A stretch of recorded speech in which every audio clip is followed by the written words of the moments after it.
Hi, പുതിയ വീഡിയോയിലേക്ക് സ്വാഗതം. ഇന്ന് നമ്മളൊരു അൺബോക്സിങ് വീഡിയോ ആണ് ചെയ്യുന്നത്. ഒരു ടാബാണ് അൺബോക്സ് ചെയ്യുന്നത്. സാംസങ്ങിൻ്റെ A7 ഒരു മിഡ് റേഞ്ച് ലെവലിലുള്ള ടാബാണ് A7 എന്നുള്ളത്. അതായത് ഇൻകം റേറ്റ് ഒരു 19,000 അടുത്താണ് ഇതിന് റേറ്റ് വരിക. അതായത് സിമ്മ് ഇട്ടിട്ട് യൂസ് ചെയ്യാൻ പറ്റുന്നത്. വൈഫൈ ഉള്ളിലാകുമ്പോൾ നിങ്ങൾക്ക് അതിൽ കുറഞ്ഞ ചാർജിൽ കിട്ടും. പിന്നെ ഒരു ലോ കോസ്റ്റ് വരികയാണെങ്കിൽ ഒരു നിയർ 11,000 ഉള്ളിൽ വരുന്ന A7 ലൈറ്റ് എന്നുള്ളൊരു മോഡൽ കൂടെയാണ് ഇപ്പോൾ നിലവിൽ മാർക്കറ്റിലുള്ളത്. പിന്നെ ഹൈ റേഞ്ചിലുള്ള S സീരീസ് ഉണ്ട്. അത് എബവ് 50,000 മുകളിലായിരിക്കും ഇന്ത്യൻ റേറ്റ് എന്ന് പറയുന്നത്. കാരണം S7 പ്ലസ് അതുപോലെ തന്നെ S7 FE എന്നുള്ള 3 മോഡലുകൾ ലഭ്യമാണ്. 10 ഇഞ്ചിൻ്റെ അതുപോലെ തന്നെ A7 10.4 ഇഞ്ച് സൈസ് ഉള്ളതാണ്. പിന്നെ ലൈറ്റ് ആകുമ്പോൾ നമുക്ക് 8.4 അങ്ങാണ്ട് സൈസുള്ള ടാബായിരിക്കും ലഭിക്കുക. അപ്പോൾ ഏതായാലും നമുക്ക് ഇതൊന്ന് അൺബോക്സ് ചെയ്യാം.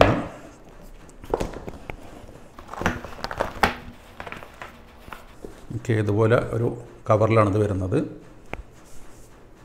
ഇതാണ് വലിയ സൈസാണ്. സൈസ് ശരിക്കും ടാബ് യൂസ് ചെയ്യാൻ എപ്പോഴും നമുക്ക് 8 ഇഞ്ചിലൊക്കെ വരുന്ന ടാബാണ് സുഖം. ഇത് 10.4 ഇഞ്ച് വരുന്നുണ്ട്. അത്യാവശ്യം വലിയൊരു സൈസാണ്. പക്ഷേ സ്ലിമ്മാണ്, ക്യൂട്ടാണ്.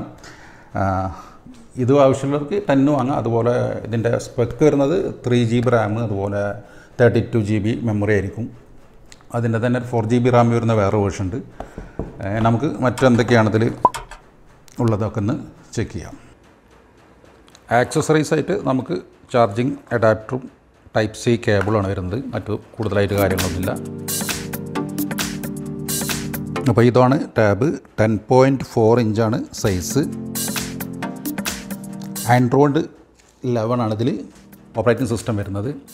അതുപോലെ വിശദമായിട്ട് നോക്കുകയാണെങ്കിൽ താഴെ 2 സ്റ്റീരിയോ ടൈപ്പ് സ്പീക്കറാണ്. അതുപോലെ തന്നെ ടൈപ്പ് C പോർട്ടുണ്ട്. റൈറ്റ് സൈഡിലായിട്ട് വോളിയം റോക്കൺ, അതുപോലെ തന്നെ പവർ കീ. മുകളിലും സ്പീക്കേഴ്സ് ഉണ്ട്. 4 സ്പീക്കർ വരുന്നുണ്ട് ഇതിൽ. അതുപോലെ ഇവിടെ താഴെയായിട്ട് ലെഫ്റ്റ് സൈഡിൽ താഴെയായിട്ടാണ് സിം ട്രേ വരുന്നത്. പിന്നെ ഒരു സിംഗിൾ ക്യാമറ. അപ്പോൾ ക്യാമറ ഒന്നും ടാബിൽ നമ്മൾ അത്ര വലിയൊരു ക്വാളിറ്റി പ്രതീക്ഷിക്കരുത്. കാരണം ഇതിൻ്റെ 8 മെഗാ പിക്സലേ ഇതിൽ ക്യാമറ വരുന്നുള്ളൂ. ഇനി നമ്മൾ S7 പോലത്തെ ടാബ് വാങ്ങിയാൽ പോലും അതിൽ 13 മെഗാ പിക്സലേ ക്യാമറ വരുന്നുള്ളൂ.